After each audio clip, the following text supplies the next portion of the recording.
Hello.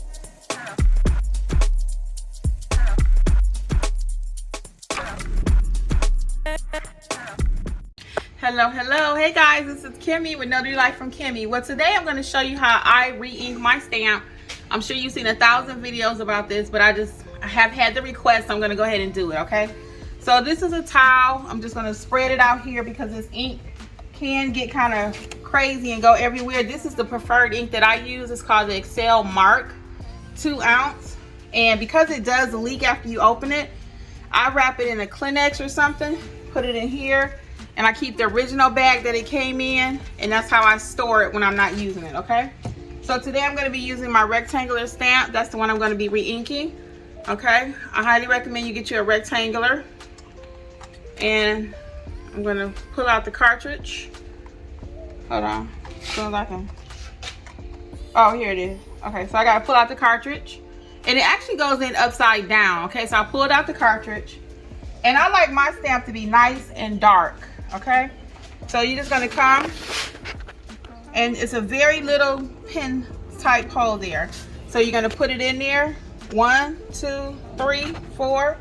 You don't wanna do the whole cartridge, like go crazy, just put a few dots, because it will absorb it. Look, I put like 6 dots. And I'm gonna let that soak in, because if you don't want your documents blotchy, we talked about that in another video.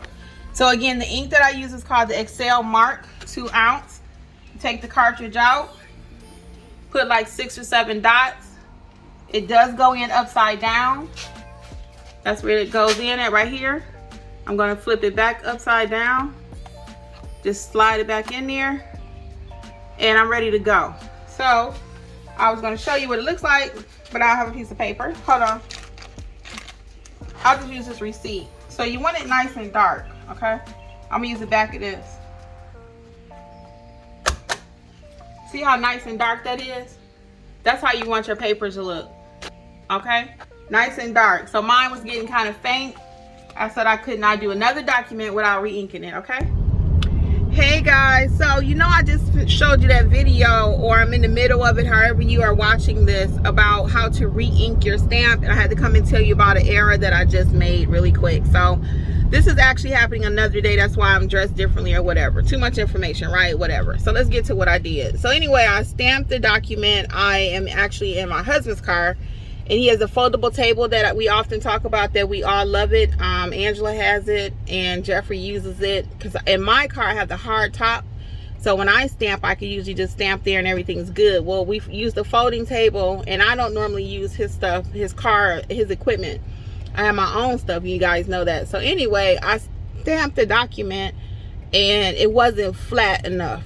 So I talked about that in the video about how to stamp your documents. Make sure your ink is in there and all that. So go back and watch it if you haven't. That's a separate video from this one.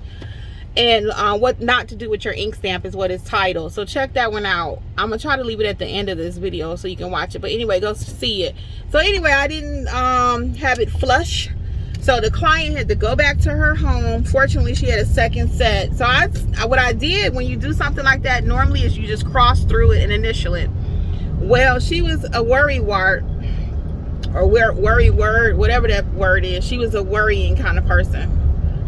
Let me let you cut that. Hold on. So she was a person that was really concerned about her documents. Some people are. Some people don't mind an error. Some people are very, very particular. And she was very particular.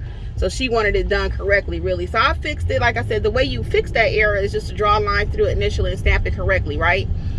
That's why I always say make sure the stamp is correct before you start stamping on papers. Read it, make sure it's not upside down, it's not sideways, etc. So anyway, she actually had a second set of the document at home, another copy of it. So she went home and got the document, and I had to wait about 10 minutes total for her to go and come back. So I actually gave her $10 off her bill. She didn't want to take the $10, but I just felt it was customer service and the right thing to do. And I could tell if I did not compensate her some kind of way, she would be a person that probably would tell her friends, girl, she messed up my paper. So I even had put a gold seal on it and everything, which her mother's notary did not do, which is not a requirement. It just makes things look pretty, the embosser. So she was impressed that I had that, but then it didn't matter all that pretty gold embosser, and I had stamped the document incorrectly, or it wasn't clear enough. So lesson learned. In the future, I will always use my clipboard before I stamp anything, because that's a hard surface and I know I won't have any mistakes. So I actually put it on, I use my clipboard, and then I also use my journal to have a little bit more substance under the documents, because it was 3 little pages. And then when I stamped it, it was perfect. So she was very excited. I just sent her a thank you. I didn't even ask for a review. But such is life. I mean, we're imperfect, things happen. So anyway, check out the other video like I was saying. Until next time, make sure you check your notary stamp. Does it have enough ink in it? Make sure. Is it crystal clear when you stamp it? Or is it faint? Make sure you don't stamp upside down. All right, until next time, guys. Bye.